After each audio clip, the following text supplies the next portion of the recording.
So I came across this quote recently that I love. It's Winston Churchill, and he says, if you're going through hell, keep going. If you're going through hell, keep going.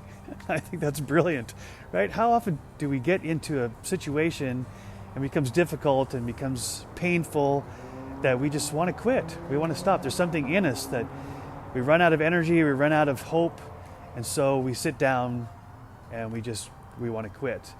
But quitting is really not an option.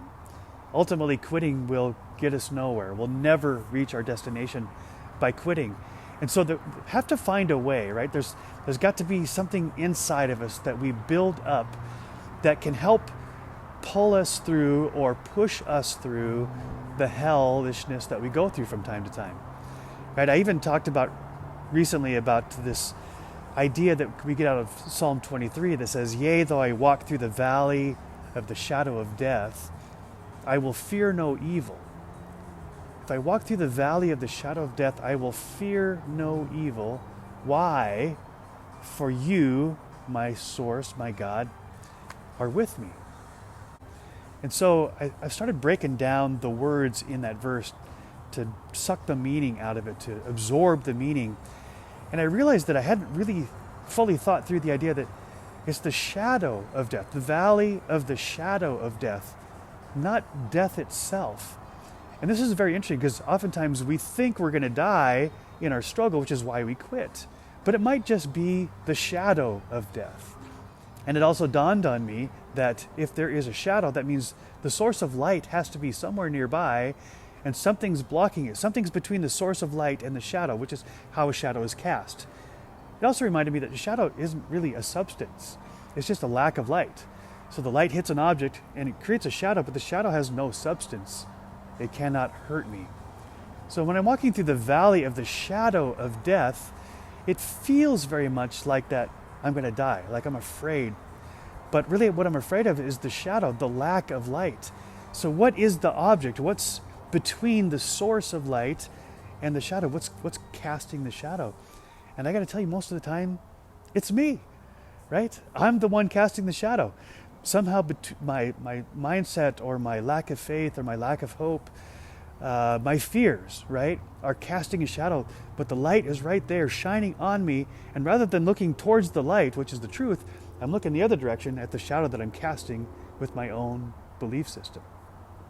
All I got to do is turn around, which is what the word repent means. It just means turn around, go the other way, 180-degree turn. If I'm afraid of the shadows, and the shadows are what's causing me to slow down and stop, all I have to do is turn around, go the other direction, towards the light. But sometimes it isn't me, right? Sometimes there are other circumstances way beyond my control. And that's why I think it's really important. This metaphor is so appropriate from Psalm 23. Though I walk through the valley of the shadow of death. So in that case, you might say that it is the mountains that are causing the shadows, right? That the sun somehow is setting behind the mountains, and so it's blocking the light. The mountains are blocking the light and casting the shadows, making it dark and scary down in the valley, right?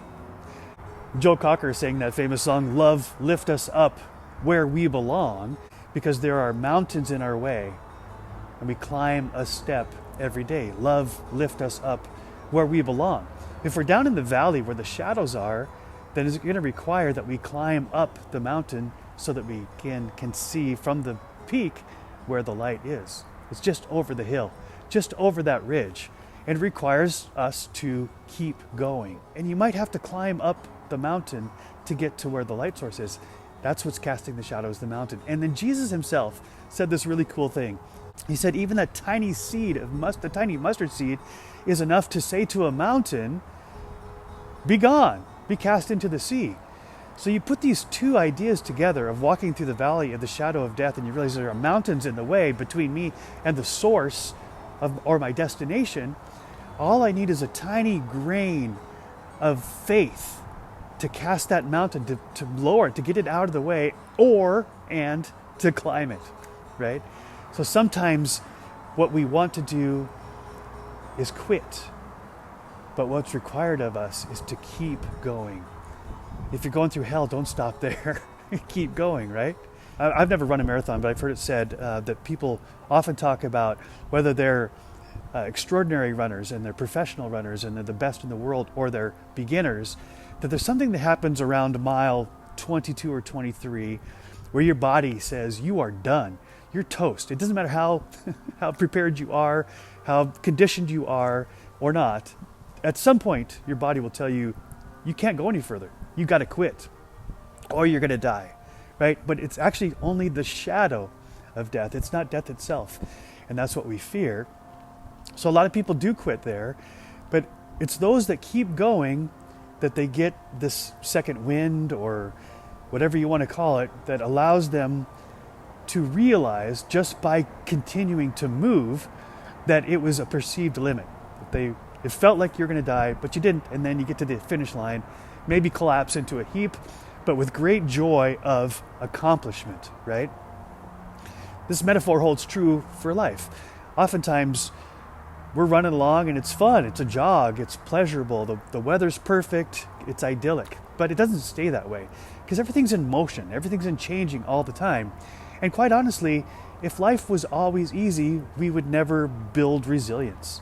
We would never build muscles, we would never mature. Science has discovered that if you take a chick that's hatching and you peel away the shell because you don't want it to have to struggle, out of great compassion and empathy, you peel away the shell for that little chick, it actually can't survive once it gets out of the shell if you peeled it away, because it needed to build muscles by pecking away at that shell in order to keep its head up, in order to survive.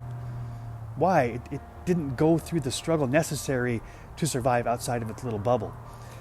Boy, I feel that in two directions, right? I feel it as me as the chick, where I want someone to peel away the shell. I want someone to lessen the struggle, to take away the obstacles so that I can just enjoy life all the time.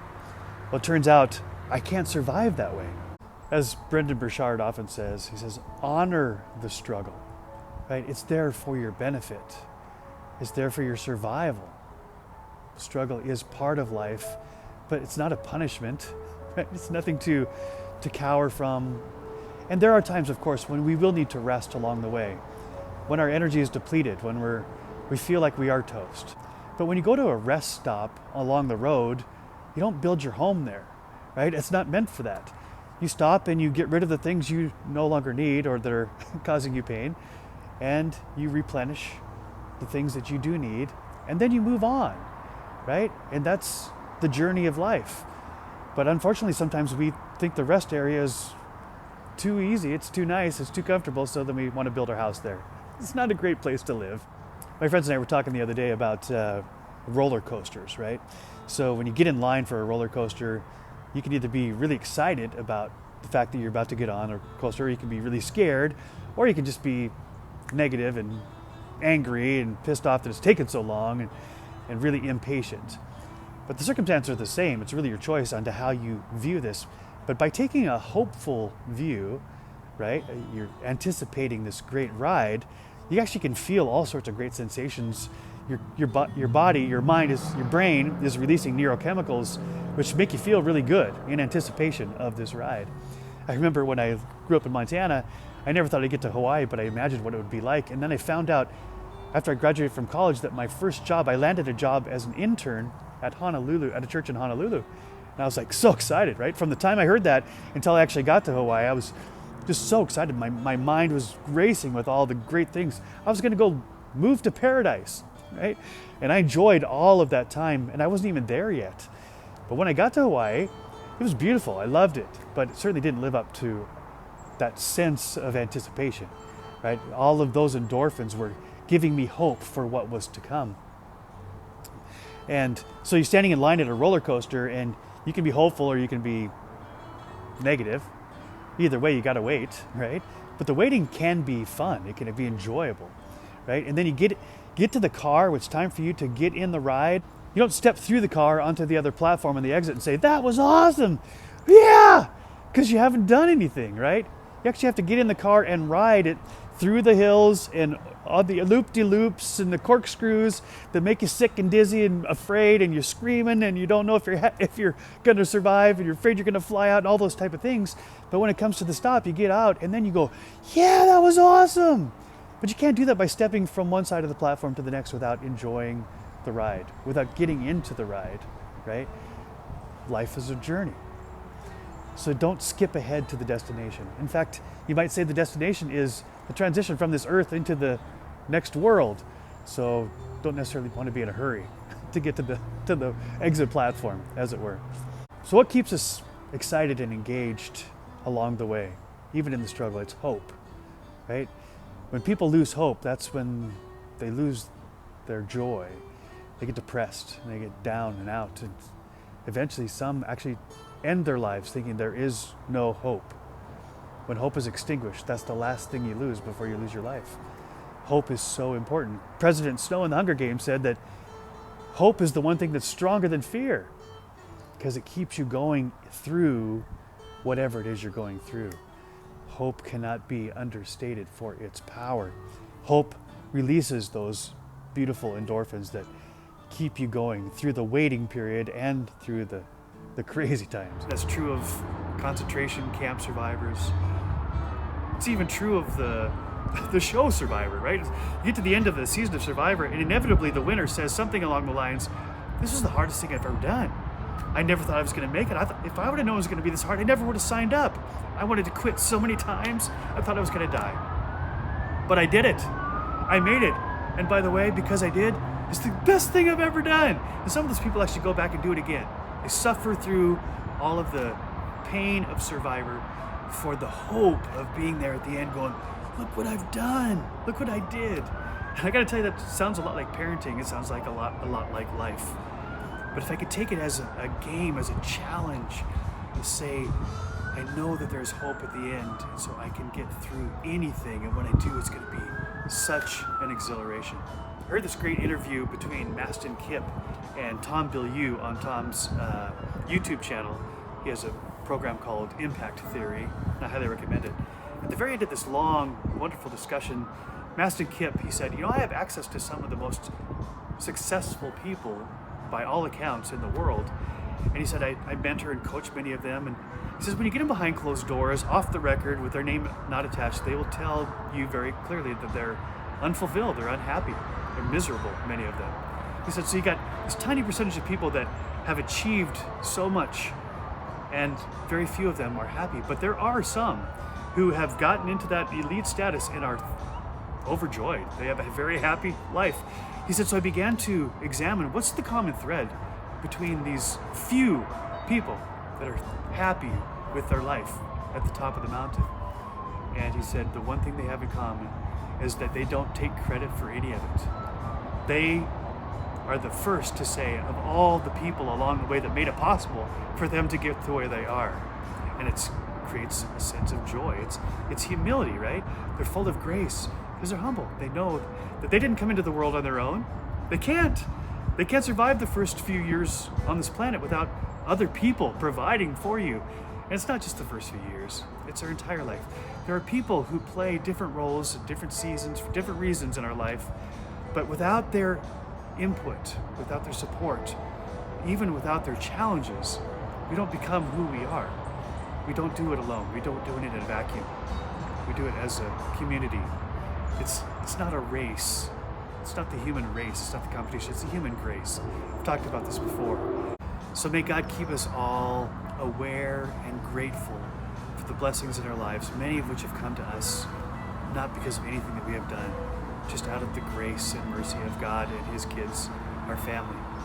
And as we give away the credit, we'll find true joy, happiness, and fulfillment. So honor the struggle, right? Don't stop. And finally, I want to leave you with this quote by David McCollough, and I don't know the exact verbiage, but what he basically said was, as you climb the mountains in your life, climb it for the challenge, right? For the pure air in your lungs, and behold the views that you get, the great vantage point. Climb it so that you can see the world, not so the world can see you. As you climb the mountains of life, climb it so that you can see the world, not so that the world can see you, right? It's the difference between pride and humility. It's the difference between joy and misery. It's up to you.